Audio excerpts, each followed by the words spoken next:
Boa noite, Cristiano Gonçalves. Seja bem-vindo ao Brasil UFO. Boa noite, amigos do chat. Boa noite, Rony. Boa noite, Cleiton. Riba deve estar chegando aí daqui a pouco, né? É um prazer estar aqui novamente e principalmente falando sobre esse caso que eu tenho muito carinho, um caso que eu investigo desde que começou, né? Desde o dia dos acontecimentos. Logo no dia seguinte já estávamos lá em loco para fazer a apuração dos fatos, o que aconteceu. Entrevistamos muita gente, como o pessoal pôde ver aí no começo, né? Alguns flashes que o Cleiton passou. E temos muitas coisas aí para falar, sim. Vai ser um prazer estar aqui novamente. Vamos que vamos. Também com a gente, Rony Vernet, que estava também lá em Magé no dia. Boa noite, Rony. Obrigado por estar aqui no Brasil UFO. Boa noite, Cleiton. Boa noite, Cristiano. Boa noite a todo mundo que está ouvindo aí. Vamos recordar aqui esse caso que causou grandes proporções aí, em termos de comentários na época, né? Muita gente... Houve uma divisão muito grande, né? 50% descredibilizando, 50% achando que aconteceu algo ali, e de repente a gente consegue aqui, hoje, colocar mais uma pecinha nesse quebra-cabeça aí.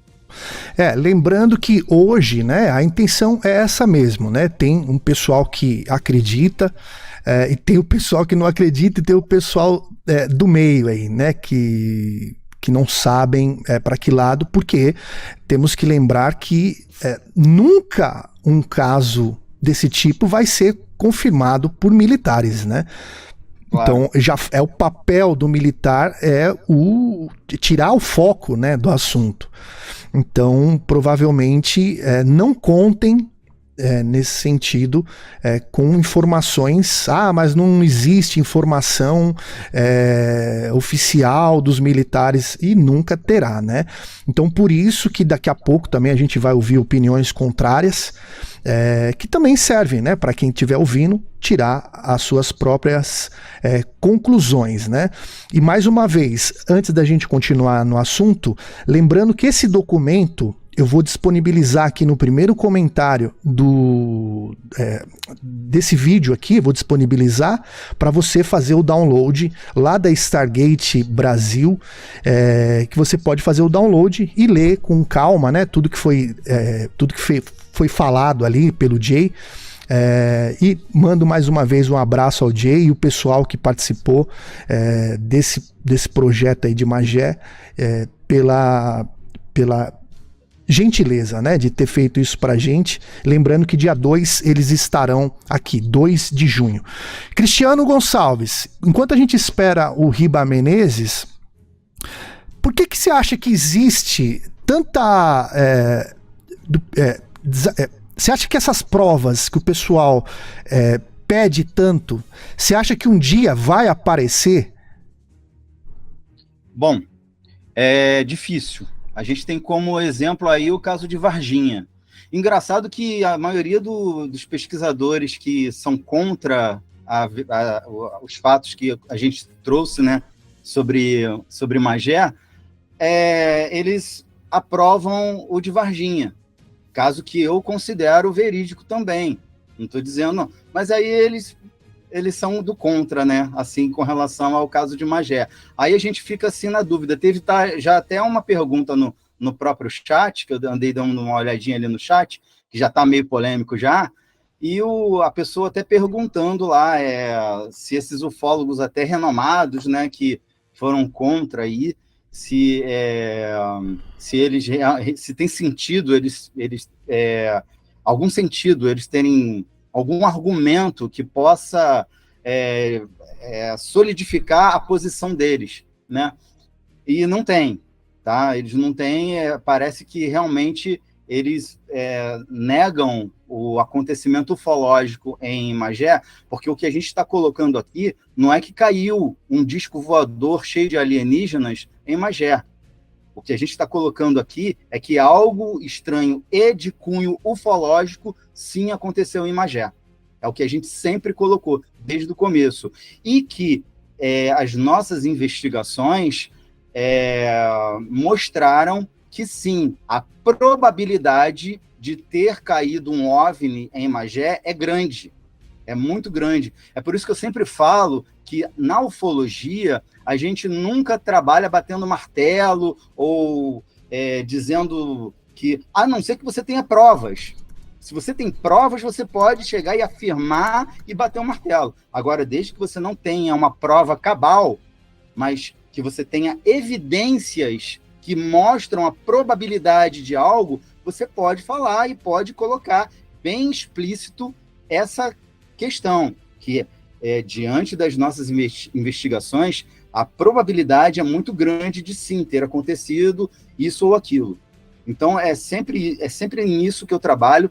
Essa questão aí da visão remota ou de qualquer outro segmento de caráter mais subjetivo, mais paracientífico, eu não conheço tão bem assim, né? Não vou falar que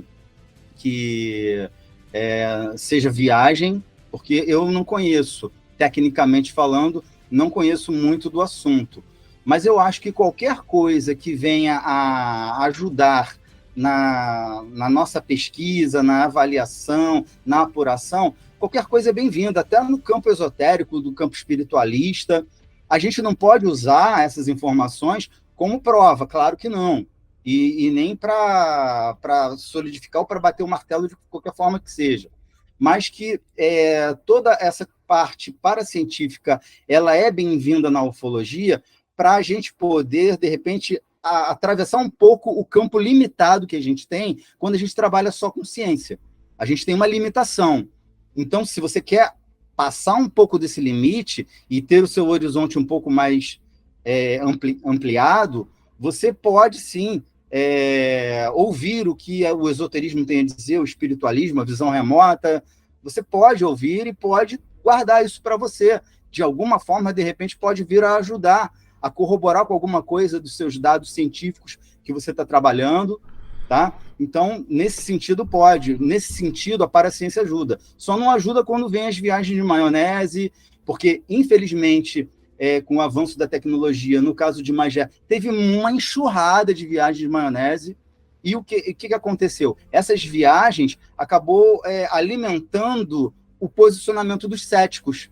Aí, os céticos, a maioria desses ufólogos renomados, ou até ufólogos que pertencem àquela turminha do ufólogo renomado aí que a gente falou, que a gente está mencionando, que eu não vou citar nomes aqui, aí ajudou essa turminha aí da galera de lá a fomentar o ceticismo, a alimentar o ceticismo deles, né? Aí, tá vendo? Aí eles generalizam, acham que até a gente que trabalha pautado na ciência e tudo mais, com muita prudência, que eu trabalho com muita prudência, eu nunca vou, mesmo trabalhando diante da ciência, a gente tem que ir com calma, com ponderações, nem toda informação a gente pode trazer a público. Eu tenho algumas informações, por exemplo, que eu ainda não posso trazer a público por falta de contundência, por falta de algo a mais que eu dependo de terceiros para formatar essas informações ao ponto de poder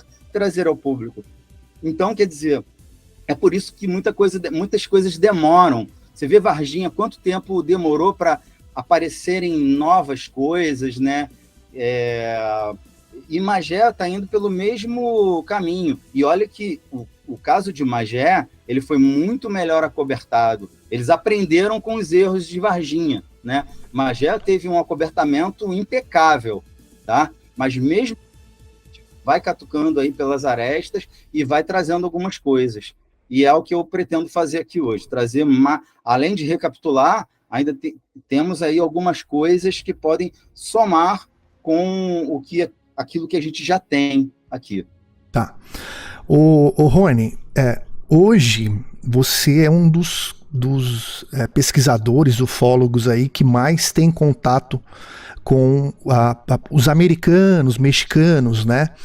E como a gente está falando de Magé, teria muito assunto para a gente falar com você sobre o lance do próprio desacobertamento. Talvez a gente deixe para uma outra oportunidade. Mas, particularmente, eu gostaria de saber contigo se você já teve oportunidade de conversar com que nem eu mencionei, né, os americanos ou mexicanos, sobre o envolvimento, neste caso diretamente, né, do envolvimento dos militares americanos no caso Magé. Você tem alguma novidade sobre isso aí? Não, o que a gente sabe é que há uma lei nova que foi aprovada pelo Biden no final do ano passado, em que foi instituída uma coletânea nacional de documentos de fenômenos, né? E essa lei era sobre documentos de fenômenos anômalos, tecnologias de origem desconhecida e inteligências não humanas, que foi patrocinada por 8 senadores. E essa lei foi aprovada pelo Biden e já foi instituída a coletânea. Em outubro vão ser liberados vários documentos novos no Arquivo Nacional Americano. E aí talvez surja algo sobre o Brasil ali, né? Não sabemos. Essa lei foi um pouco fatiada, então ela não vai ter a efetividade que a gente imaginava no começo, ia liberar tudo, basicamente agora continua dependendo do Pentágono, algo. Mas acho que como há uma pressão muito grande do Congresso, desses denunciantes, algo vai sair, de repente esse algo contém alguma coisa relacionada ao Brasil. Mas o fato é que até agora não há nenhum documento, não há nenhum agente de inteligência falando especificamente sobre esse caso, e muito menos outros, como por exemplo Varginha. Há confirmações não oficiais de grupos dessas pessoas, desses agentes, falando que Varginha foi real. Mas nada específico e nada documentado ainda, nada publicado ainda, e quem sabe Magé, alguma coisa surge também no futuro. E é interessante essa questão da visão remota aí que foi colocada, né? Pouca gente sabe, mas a visão remota ela começou sendo estudada na União Soviética, né? A União Soviética tinha um interesse muito grande em formar espiões psíquicos, né? Ou seja, pessoas que pudessem espionar sem estar no local. E aí, alguns anos depois, a CIA ficou sabendo disso e a CIA criou o projeto Stargate para poder criar os seus espiões psíquicos nos Estados Unidos. E o ex-diretor quase ninguém sabe disso, mas o ex-diretor do AID, que é o programa de pesquisa de jovens nos Estados Unidos, o Luiz Elizondo, ele é um espião psíquico. Ele é um visor remoto. E, segundo falam, ele salvou muitas pessoas em campos de batalha no Iraque, no Afeganistão, no Oriente Médio, por conta desses dons que ele tem. Ele deve detalhar um pouco isso no próximo livro dele, que está para sair agora no meio do ano. Então, é interessante a gente ver também por essa ótica da visão remota. O que aconteceu, obviamente, que está sujeito a muita interferência, muito ruído, as próprias questões que os visores observam, às vezes elas estão enviesadas e com alguma interferência, como o próprio Jay aí falou durante a exibição, né? Mas enfim, é mais uma informação, mais uma coisa para a gente poder debater e discutir aqui.